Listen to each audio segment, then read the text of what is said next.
Hello, and welcome to Life of a Boss, the podcast, hosted by entrepreneur, public speaker, and mentor, Jason Hardin. This podcast is all about helping audiences create and reach their own definition of success through positive thinking, perseverance, and personal development. Having survived extreme obstacles from an early age, such as cancer, poverty, abuse, family dysfunction, and even homelessness, Jason has learned how to master the art of resilience and defy all odds to become the boss he is today. So, get ready for some serious game and remember to keep an open mind. Now, without further delay, here is your host, Jason Hardin.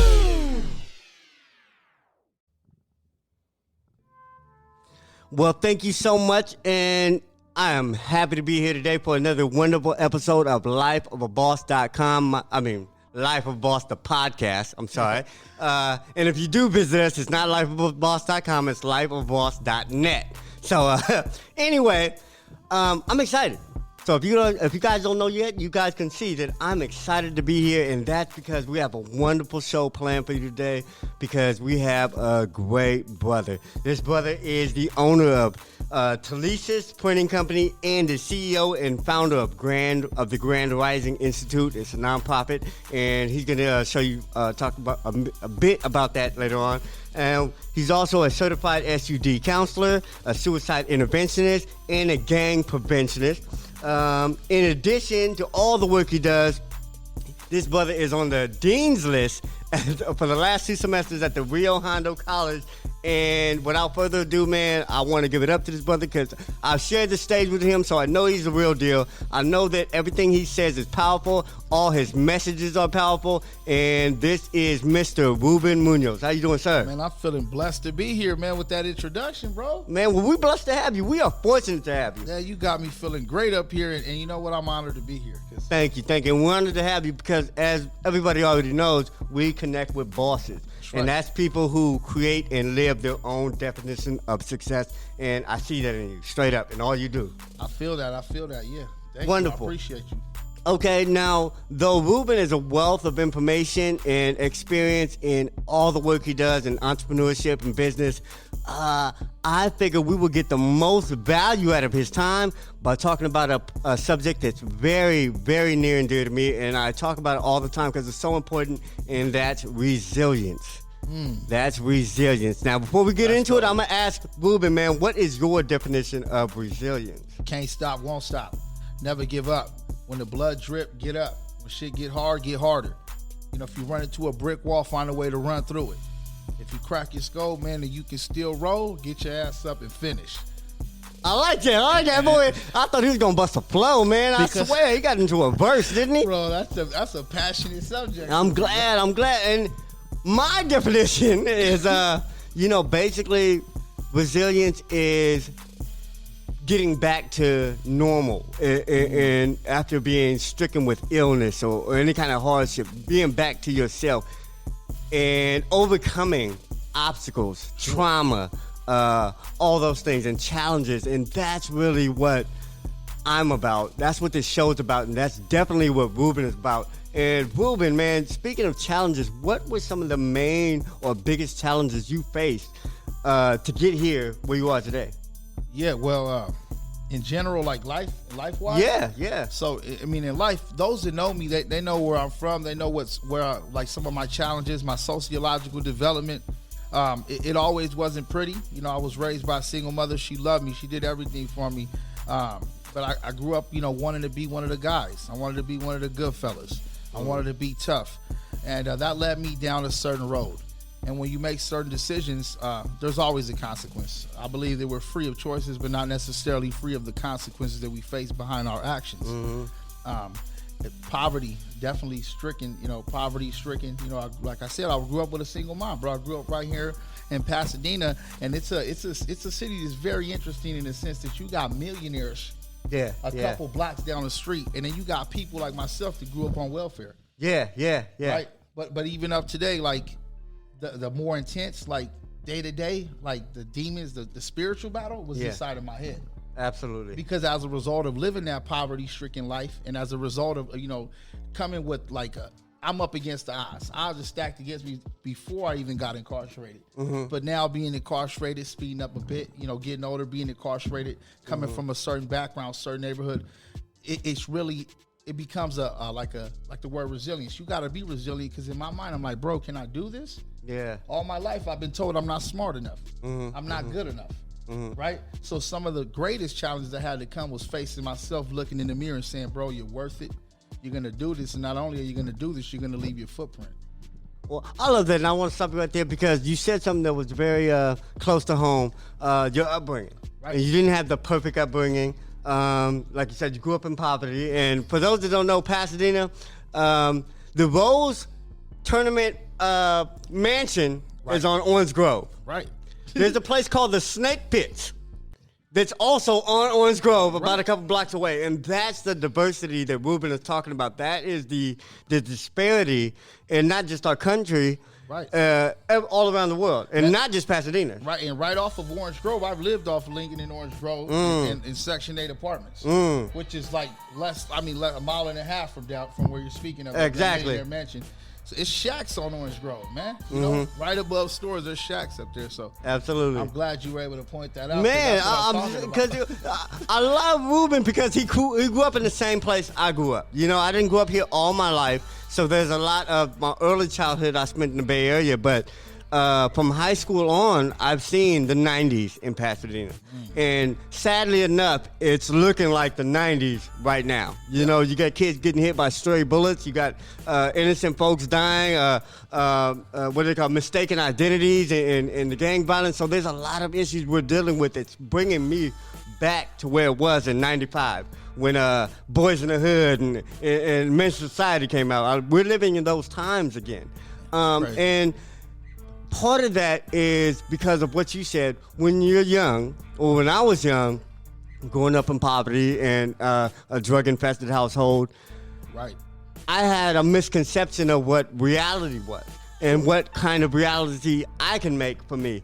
And it didn't come till years later when I was able to look myself in the mirror and say, you're better than this. And you worth it. Yeah, but I didn't always know that. So my question to you is, what was that one thing that really told you or showed you that you can make a life outside of what you're seeing every day? Because we're a product of our conditioning. Sure. And if we see a certain environment every single day, we really can't see past it. So what made you see past the gang life, the incarceration, the poverty, to Grand Rising Institute, to the printing company and all that you are today? In reality, and this is... So I think some people may have had like a light switch that just turns on, and then they had this epiphany. And then they have a paradigm shift, and now they're just rocking and rolling. It wasn't like that for me, man. I felt every pain. Every tear I shed on my face is a direct reflection of where I've came from. And what I mean by that, and I'm not pontificating, I'm getting to your question. What I mean by that is that the change didn't come overnight, man. It was layers and layers of momentum, of more like a boosting of the self-esteem, boosting of my self-worth, right? And taking that pride back and saying, man, you're a warrior, man. You're a child of God. So what cut that on? What made you just all of a sudden decide? It was layers. It's still happening today. I believe I'm barely getting started, bro. So when did it start? It started, I think literally little chips of layers started all my life, but I think that when I became an adult, I had to go to the county jail for a bit, right? And when I was in the county jail, I was doing the county lid, and while I was in there, I realized that, not that I'm better than anyone, but I did realize that there was something in me that was a little bit different. Because when I was reading books, people were playing pinochle. When I was writing, and I was exercising my analytics, like my brain, my cerebral. Other people were more focused on doing push-ups. And not that I didn't work out, I was building the body. But I seen something greater. I was like, man, what is really like out there for me? What is in the universe that is calling me?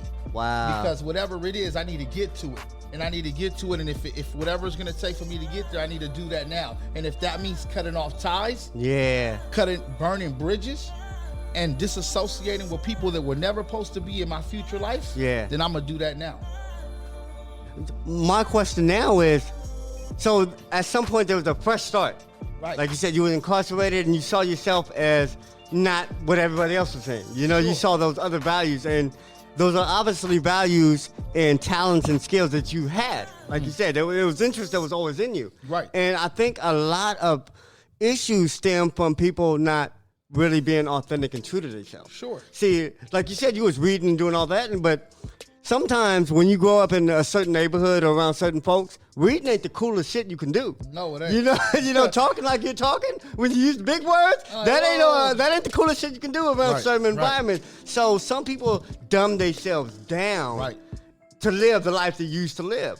Absolutely. I seen people, man, I was getting out of shit and I seen people jumping in. Going in. Older than you probably. Older than me, bro. I was like, wow. What am I missing here, right? It was like I couldn't even fathom myself being at that age and acting like a child again, bro. You know, and the crazy thing about it is that, you know what, it is like you're saying, like, you know, like, what is that thing? What is that thing? Yeah. And that thing is that I just looked at myself in the mirror and was like, Ruben, you are way better than this, bro. And you not only going to do this for you, but you have to do this for your family, man. And for my people that are coming up after me. I just took like an altruistic approach, like a selfless approach. Like it's not just about me, man. And that's where I think a lot of change started happening. We came first with valuing myself, looking at my moral compass, and then saying, well, how am I going to pay this forward?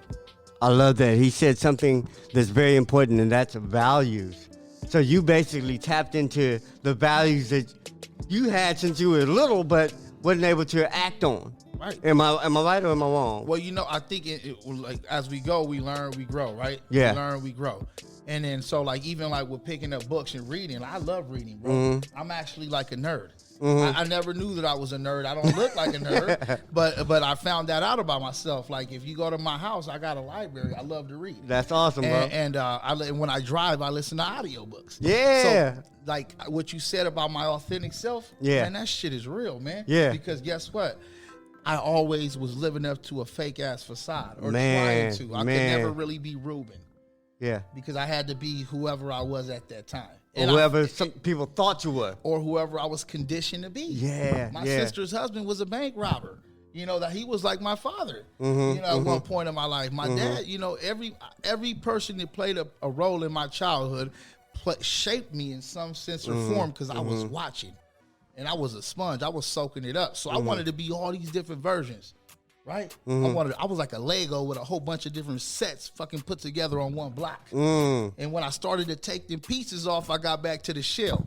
I like that. And I started to explore Ruben, and then I found out, like, man, you're not hard, bro. You actually really loving. Yeah. Yeah. You actually, brother. He found out he was a loving person. It's crazy. Yeah, bro, yeah. Right? Like, I'm so serious about that. Like, you love to read, bro. Like, you genuinely love to read. You love to write. You're generous. You like to give. Like, these different concepts I was blinded, bro. Because I had preconceived ideas. Yeah. I had preconceived ideas of how I had to be, how I had to behave, and even how I had to think. And that's dangerous. That is dangerous. And you said like this epiphany. You said it wasn't an epiphany. It was layers and chips that started happening. Yeah. About how old were you? You said right after high school, right? Growing up? You know what? I think it was happening, right? Every time I would face some adversity or some type of pain, I think a layer of that started to come off. Every single time. But originally, you know, the hardest hits I've ever had to take was, you know, where my family was in jeopardy, me losing my children and being incarcerated for that last time. That's where I think it took a really bigger toll. And then me noticing that maybe with people I was moving with aren't really moving in the direction I'm going. And maybe that I could still love them from a distance and be true to me. You know? So that was part of you cutting people off. That was part of that starting fresh with Ruben and not with the image that everybody thought Ruben was or should be. Right. Bro, look at my messenger right now. I'm talking to people on level 4 yards in prison that unfortunately, and maybe they are being true to themselves. But for me, that if I would have been there today, I would be sad inside. Because I know that I never got to be who I really deserve to be and who I am today, bro. I feel like I'm still growing. I'm like a baby and shit. You know, like so I always tell people this is only the beginning. Like I'm just getting started.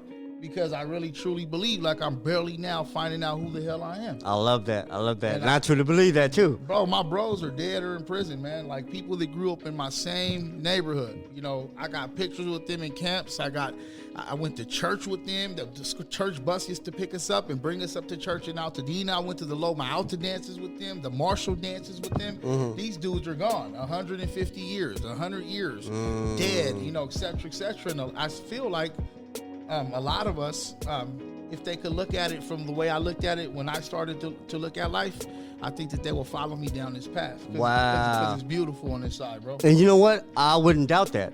And I think you hit it on the head because you are almost like impossible for the mind that is still in that level or on that level and in that world. Because like, I'm sure that a lot of people look at you and don't see themselves in you, even though you were them.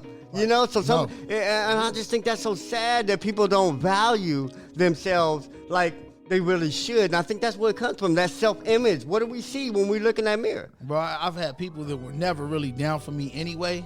Like, man, fuck that dude. Right? But then I have people that are real ones. Like, in the lifestyle that they live today, they're 100 proof. Yeah. Without a doubt, bulletproof, 100 proof. Yeah. And they're like, man, we love you, bro. Keep on doing what you're doing, bro. I can't wait to get out. I want to get behind that. I want to be a part of that. Yeah. So, like, you know, at the end of the day, it's like, forget everybody as long as I'm happy inside. Yeah. But that doesn't mean I don't love it, bro. Exactly. You know, I don't know if that makes sense. It does. Absolutely. When or what did you decide to take action on when it came to the self-discovery? When you found out, when you really admitted, I guess I should say, that you love the weed, that you're a loving person, that you're really a good dude, you know, and that you didn't want to live that false persona no more. What did you decide to take action on first? Because a lot of people living in this society, they don't know that first step. They're scared to take it, and not even just scared to take it, they don't even know what it is. So what was your first step to get you towards the journey that you're on now? So the first step was, first of all, started with me and myself, right? Yeah. And it was just a lot of thinking. But then it was like, the idea came to my mind, like, you cannot teach something that you're not practicing. Man. Therefore, you cannot transmit something you do not have. And I started with that. I'm like, okay, well, what are you looking at, Rube? What are your flaws? Okay, you still getting high. You know, I don't know if y'all know this, but I celebrated 5 years clean. Yeah, proud of you, bro. 5 years just yesterday, shit. And so the crazy thing about it is, like, I had to start with myself. Like, man, you know, first of all, this stuff, these are barriers, bro. I had to start with all my barriers and all my blinders. All the stuff that were disconnecting me from the light, I had to get all that shit out the way so I could finally see the light. So I could see straight. Yeah. So I could see the light, exactly. So it was just that, bro. You know what? I love what he just said, because we did a whole episode about it, but we didn't get as deep as he just spoke it right now. And we did an episode called Taking Care of Business, right? And taking care of your business wasn't anything but a legal episode of taking care of your business and removing those barriers. Right. Whether it be probation, right. whether it be parole, right. whether it be warrants, right. whether it be a court date. It's like, go to those things, because when I was younger, I don't know about you, but when I was younger, I did not go to not near court date. Everything turned into a warrant. Every single ticket, every single getting pulled over, every single weed ticket, everything turned into a warrant because I did not go to court. I used to think, man, they'll catch me when they catch me. You know, and now I think like, man, I was setting myself up for failure. I was setting myself up to not be able to get out of that box because I kept myself in there. Like you said, it's when you get outside, you have to take care of your paperwork. So, bro, it's like what you're saying is like right, and I'm still dealing with the wreckage, right? Because it's like, okay, so you need to get clean. It's just in the way. You're still on you've been on probation for 5 years. You got a 5-year joint suspension. You got 2 strikes. You need to expunge your record. You really have no education. You have no skills. You smart as a motherfucker, but there's nothing to prove that. Man, get back in school, learn some skills. put those skills into practical application. Well, look at your credit, bro. Your credit ain't looking too shabby. 420 is cool if you smoke weed, but it ain't gonna get you what you need. It's not a cool credit score. No. I'll tell you that. And yeah. I started with that. It's nowhere near that now. Yeah. But I'll be honest, like that, like 4 or 5 years ago when I started to really make some significant changes in my life, I was like up against the motherfucking wall, bro. Mm-hmm. Fucked up credit, excuse my language, and you know, just the whole nonsense and the dysfunction that I brought upon myself. I'm not a victim, you know. But, I love that. I had to look at that. Did at any point you want to quit? Because you just named layers of barriers you had to overcome. So looking at that from day one, first day of, like you say, first day of parole or whatever, day one, when you still have all those cases to work with, all that time to still do on the outside, but what made you see past that? You know what I'm saying? Like, did you want to quit, or did you see, like, from jump, like, you know what, I'm going to get through this? Man, check this out, right? So I'm a single father, right? I got full physical, legal, sole custody of my 2 children. Well, I'm proud of you, bro. Yeah, praise God, right? And I'm a good dad. I'm really involved. We do martial arts, the whole shebang. But I saw the videos. The point of reference is this, right? Like, I was working full time because, you know, I'm an entrepreneur, right? But I'm a ground up entrepreneur, right? So everything grassroots startup, everything I financed, I paid out of my pockets, right? So what I'm saying is that I've had to work full time. You know, I live alone with my children. I had to take care of the household. I've had to be a full-time parent, make sure I'm at all the children's meets, make sure the 3rd grades are up. I was in school full-time. I was running a nonprofit, and I was getting ready to launch a for-profit. Did I ever think about quitting? Hell yeah, because that shit gets real. After a while, it's like, wait a minute, I bit off way too much more than I could chew. Yeah. And I did. And I had to go back to the drawing board, reevaluate, okay, what's the priority? What am I going to do with this? How am I going to delegate my time? And then anyone that's a business person, and maybe you can identify, you can speak to this. We go through growing pains. You know, like a child's bones hurt when they're growing. Absolutely. It's the same thing for an entrepreneur and a boss. Absolutely. Because it hurts sometimes. Man. And those are the times where it's like, man, I really have contemplated it for a second. Like, man, I don't have to do this. Yep. I don't have to do this. It's all optional. It's all extracurricular. I'm willingly doing this shit. Man. And I was like, but I can't stop. But I can't. It's something inside of me that's going to always haunt me for the rest of my life and say, man, bro, you coulda, woulda, shoulda, but you didn't. Because what's the alternative?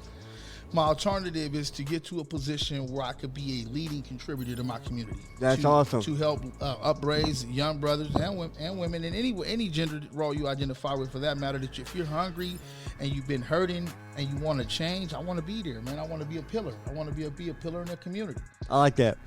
Tell me about the Grand Rising Institute, because it is an institute that gives back to at-risk youth. Sure. And folks, so tell us about that. So the Grand Rising Institute, grassroots nonprofit, we incorporated in September 2019. We've had a lot of momentum, a lot of ground. We've done events, Christmas toy giveaways, different things like that. But the mission statement is to help children heal from generational trauma and abuse. And you know, we held office space in Pasadena for a while, but our board of directors had to get together and look at what our overhead is. You know, we're not working with any grants. Everyone on the team is a volunteer. Everyone's a student. You know, we got a therapist, certified substance abuse counselors. Wow. We have a teacher and a yoga instructor, but everyone is a volunteer. So all of our overhead comes out of pocket. Yeah. We all have a commitment to seeing this baby grow. Yeah. Because we know what it's gonna do with it. They got a paying board. Right. Right. People don't know what that is. They don't know, but it gets like, but if you believe in something, then you got to invest in it. Yeah. So you got to be the first to invest. Right. So currently with Grand Rising Institute is we service 70 families last Christmas Eve. Everyone got a hot meal from Wendy's. Everyone got a box of non-perishable goods. Everyone got a $40 gift card to Target by the grace of God. Wow. You know, everyone got a postcard from us, and we had Santa there, and it was a COVID drive-through. So we had to get real strategic and real smart. Man. We had stations and like real set safe. Up. It was a drive-through, bro. Yeah. I used to do a drive-by. It was a drive-through. And it's stations, right? So it was cool. We got to think outside the box, and we were serving folks. But today what I'm doing is nonprofit is still active. The website is up and under construction, right? But what I'm doing is I'm writing and developing a curriculum for children. Tell us about that. It's a 12-week healing session, and it's aimed at helping children heal from generational trauma and abuse. So we're going over everything from life skills as far as communication, self-esteem. We have a segment of the session called I Am, and that's really just like a lot of positive affirmation and uplifting of the soul. We got a section called 100. In that curriculum, we address substance abuse, we address violence. It's just an overall package. It's allowed to not only help a person to really get to a better place, and not that it's over then, because I don't believe we ever stop healing. That's not what it is, but that it's a help. It's a help, but not only to help you, but to help others. Because it's in our forward that you kind of, what we're hoping to do is to breed up leaders and then go back out in the community and not only attain this information, but also put it into application. Trying to replicate your success and replicate more Rubens, or more winners. Yeah, exactly. More bosses, more Ben Stevens, whatever. All of that. Yeah, you're right. So, what is that curriculum like? When is it? I guess going to be ready, and what does it look like? Is it a class? Is it online? Is it coming in person? What is it? So it's a 12-week healing session, right? And I've been really blessed. And I'm gonna answer the question to the best of my ability. Yeah, take your time. It's a 12-week healing session, so I guess it will be in 12 segments, right? Yeah. 12 classes, be an hour and a half per class. And then it's as far as when it's gonna be released, that's I had a time in mind, right? Originally, but this has been some of my most purest work, bro. Yeah. Like you don't want to rush it. I just credit God to it. Like I credit God to it because I'm reading this. I've read it and cried. I've read it and I cry like, man, where the hell did this come from? Right, and so I've been blessed. I work for I have a really cool mentor, and I worked under some really cool folks where I've been around a lot of really good book writers, and curriculum writers, and so I do plan to run this by Jerry Moe, which is a writer and developer of a lot of children's curriculum. He's published mostly through Hazleton, Betty Ford. I want to go with him before I publish anything and get some feedback on that. But if not, if I have to, I'll self-publish. Absolutely, I will. But I first want to exercise every option. Yeah. Like and the option to be bigger and to make a huge impact with kids everywhere. Even when I self-publish, it's gonna go. Absolutely. But the thing is that for the date, I have a date in mind, and but it's not. I haven't solidified it, and just because in the current state of my life, I'm working on so many projects at one time, and there's momentum happening in every single area of my life that I don't know where I might need to switch and divert more time or focus more area into another space. But I was hoping for the curriculum to be finished by January. I love that. That's still very soon. Very soon. How do you balance the business and being on the honor roll or the dean's list with a nonprofit, and also with being a dad that's a full-time dad? Praise God. Gratitude. So it's gratitude. Wow. Because what happens is that it's crazy. I had this conversation earlier with one of my guys. He's an entrepreneur too. He's doing very well. And he's like, Ruben, man, at one time we didn't have shit to do. And I'm like, you know what? I'm like, you're right. Fuck, that's pretty accurate and correct. Because at one point, literally, I didn't have nothing to do. Man. I could burn blunts all day. And wouldn't be missing nothing. No, bro. Wouldn't be late to nothing. The highlight of my day was a fist fight in the street, Man. And that's sad. Yeah, it is. That's sad when you live like at that low level of energy. Yeah, looking for that. Hoping it happens. So it's gratitude. It's a lot of journaling and writing, and a lot of self-care, prayer, meditation. I love that. Putting God up at the first of everything and at the end of everything. And then martial arts and boxing has really helped me a lot. And then also I do yoga. My girlfriend is a yoga instructor, and so she gives me free lessons. But I'm not a yogi. I just do it. A yogi. I don't even know if I heard that used in that way before. Yogi. I just do it because it helps me with my range of motion. I get it. And it helps me to free my mind. So that's what's been helping me a lot. I noticed that when I let go of the working out and I put on some weight recently in the last year, that's when I noticed that I was having more stressors and I wasn't as efficient as I've been in the past. So you're getting back to the health part. It's a compilation, bro. It's like health. It's like health, but it's also like delegating my time, right? And then and not being so rigid, bro. Not being so rigid on myself if a deadline isn't met. Like I'm cool with that. Like I lived like that before, and I understand that. That sometimes can be. it could be detrimental. Absolutely. Because then it starts to, instead of fueling your fire, it starts to put it out. Because, you know, it comes up. We start to, you know, the mind is a tricky place, bro. That's why I love work. That's why I love boxing. Because when I'm boxing, when I'm training, I'm just focused on boxing, and I don't have to think. But like deadlines can be like killer, right? Because like if I'm holding myself to that standard, and not that we shouldn't, because I still believe in deadlines, bro. Don't get me wrong. But like it's okay. It's okay to have grace. Yeah. Especially when you handling many tasks. Yeah. You got many things, and then also my loved ones and my supporters, because you can't do this shit alone. You can't. You need a team. But you need riders. Yeah, success is a team sport. I say that all the time. And you need riders, though. Yeah. Like riders, like that. You know, it's not necessarily what I'm going to give you, but it's more so that they just got love for you and they believe in the vision, and those people will come in different times. Some will be your day ones, and then you'll have people that I call angels. Yeah, new people you don't even know. Angels. Came out of nowhere. Angels, I call them angels. Yeah, like my kids right now, they're with an angel. They're with an angel. That's awesome. Yeah. You talk about healing a lot. Right. How important is vulnerability in healing? Like being vulnerable, because if you ask me, I think a lot of people run from healing because they run from the emotions attached to it. Right. You know, we had an interview with Zoe, and he said the same thing. It's like people run from that anger, that sadness, or they run from those emotions, so they never really tackle those issues to heal. So how important is being vulnerable and being expressive and putting, like you said, your worst out there and not being ashamed of it anymore? How important is that in the healing process to you? Right. So let me start by saying that I always felt like the only person that you really truly need to be honest with is yourself. Absolutely, I believe that. And once we cross that threshold where we're no longer lying to ourselves, being vulnerable is a piece of cake. Yeah, because that boy's good. Bro, because now I ain't got shit to prove to nobody, dog. Oh, yeah. And nobody has nothing on you. Bro, I'm a 230 pound, I'm not a little dude. I do yoga. Yeah, So that should tell you I'm vulnerable. Yeah. I can be vulnerable, bro. Exactly. I'm a beast too, though. Yeah, but that doesn't, and that's the cool shit. That does not separate me from being a beast. Absolutely not. And me receiving God and me receiving that energy.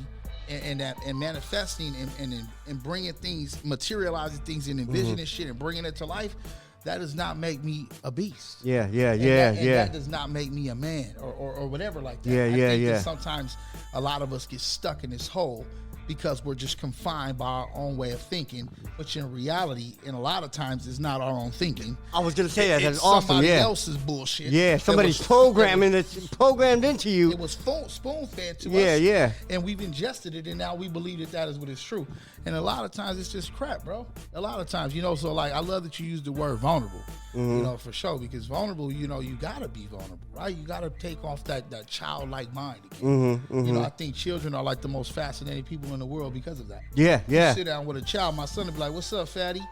My son would get at me like that, bro. Because my son seen me when I was in great shape, better shape. So and I love that about my son. He cracks me up. I'm like, man, that's real though. So a child could be real because they're vulnerable. They give and receive. They'll tell you straight out, because at the end of the day, they like, man, I ain't got nothing to hide. I'm exactly. me. I'm me. Yeah. You gonna love me or you not. Right? So that authenticity is important in the healing process. It's important in being vulnerable in order for you to heal, right? Yeah, so you gotta be true to self in order for you to receive even help from the Creator, man. Because how God gonna work with you when you can't work with yourself? You can't even talk to God, or if that's how I heal. I get to God, right? So how can I even go to God? Like, I'm asking God to remove things from me, my character defects, my flaws, but I'm not even laying them out for you. You ain't even admitting what those flaws are. No, I'm completely delusional. Yeah, absolutely. I use that word a lot because there's a lot of people I know who don't fix any of their issues only because they don't admit that they have them. Right. It's okay to admit you have a problem because that's the first step in fixing it. I mean, that's what they say. It's not cliche. It's really the truth. That's real, bro. Yeah. That goes like for business too, though, right? For real. Like we could look at our business. I could look at my business, and I can say, well, this didn't happen because of this and this and this. Or I can say, well, maybe it's because I didn't look, I didn't organize all my documents. Maybe it's because I didn't hire a CPA to review my numbers quarterly instead of me coming up with this, whatever makes me feel better. Yeah. So it's accountability you have. As far as accountability is what? What do you mean? Meaning you see all the flaws in yourself and you address those before you put the blame on somebody else. Like, what am I doing wrong? Well, it's not even about blaming others. I think it's just not. How can I receive something, right? How can I have a paradigm shift? Right? How can I truly have a paradigm shift and really start and really like a different perspective, like a different perception, a different outlook and view on life? If I can't first start by looking at me and saying, okay, bro, well, what do you need to put on the table? What do you need to address so that things can start to look different? I love saying this, bro. Like, the world is beautiful, but it's also horrific. Absolutely. But which way do you choose to view it? And what type of energy are you harnessing? You feel me? Like, it's kind of aligned with that. That's deep, bro. That's deep. Okay, now we're going to wrap this up, but first I want you to pretty much, what is your advice? What words of wisdom do you have for folks who may have been in your shoes, may have been in my shoes, may have grown up with the poverty, the abuse, the neglect, the gang-infested neighborhoods, and all that stuff, and don't know anything else but those type of people? What advice do you have for them so that they may be an owner of a business, a nonprofit, and a dean's list student and all that? So what advice do you have for them? It's just the advice would be to not be a slave to your past. Don't let your mistakes define you. I believe in second and third chances, and I believe in you. Even if I don't know you, I can't see you right now, I don't care what you did, what you've been through. I believe there's somebody out there and waiting for you to deliver some shit that's going to change the universe. Wow. And it's only going to be you that stops you from getting there. One, because you refuse to step out of that narrow-ass thinking, or because you enslave yourself to your past, to that persona, to that name, to that moniker, to that style. Man, be you. Be you, bro. Get free. Break them chains off and be the change that you want to be. Ain't that what you got on the wall right there? Sure is. And that is excellent advice, because I think a lot of people need to find themselves, but become themselves. Right. Because so many folks are running from who they are. Out of shame, out of anger, out of fear and all that. And once all that is wiped away, man, you are free to be you, and you will find more opportunities in being you than being the next person. I'll tell you that. Hell yeah. Okay. That being said, man, how can people find you? How can people check out the curriculum, the Grand Rising organization, man? What can people do to get in touch with you and all that good stuff? Right. So look, aside from that, I got Slay Clean. You can see it on my T-shirt. That just means like killing everything in a clean state of mind. And everything that you Slay touch. Clean. I like that. Slay Clean. Everything you touch, destroy it, but in a clean state of mind with pure intentions. And you can find me at Telesis_printing_company at IG. You can also email me directly, man. I'm an open book. Munoz Ruben 626 at gmail.com. And then we have a website for the nonprofit, and it's up and running. It's under construction, grandrisinginstitute.org. And you can reach us on there. There's a contact segment on there, and it is under construction. So you'll see my bio isn't finished. Some of the other team members' bios are complete, and we're going to get to that. But reach out to us, man. Hit me, and also reach out to Jason, man, if you got Jason's Connect, because I'm always ready to talk about anything that's going to better our people. I love it, bro. And yeah, definitely reach, the grandrisinginstitute.org. Man, leave a donation. Yes. Like you say, they do a lot out of just the kindness of their hearts, but people don't realize, man, volunteering costs. Yeah. So if you're not doing anything else to give back, give this brother some money. Donate. Seriously, man. If you're not mentoring, if you're not out there putting in that work, man, you can get some money. Hey, check it out, because when the curriculum is finished, I'm pressing it up regardless. Man, he taking that money. I'm going to press it up regardless for free, bro, and I'm going to get them out there. That's awesome, bro. We're going to get them, man. We're going to get them out there because they need to be out there, man. It's well, when you finish the curriculum, will you be back on the show? Yes, please. Man, Absolutely. I'd love to have you back, my brother. Yeah, absolutely. I want to give you one of those, bro. And I'll take it. I'll take it. But anyway, man, that's our episode. Mr. Ruben Munoz, get at him online, on social media. Get your shirts and your gear from him, and get your game from him, because the brother is full of game, man. And very decent, very helpful young man. And I appreciate him being on the show with us. Anyway, man, I love you. I love all of y'all. And I want you to know success is a lifestyle, all right? Life of a Boss. Peace. Did anything stand out to you in today's show? If so, let us know. Your questions, comments, and concerns are important to Jason, as he is determined to always deliver to you only the most impactful information and content. Until next time, please subscribe, like, comment, share, and leave a review whenever possible. You may visit lifeofaboss.net for more episodes and great resources to help you become the absolute boss that you were meant to be. You can also follow Jason on Facebook, Instagram, and Twitter at Hardin. Thank you. And to never forget that success is a lifestyle.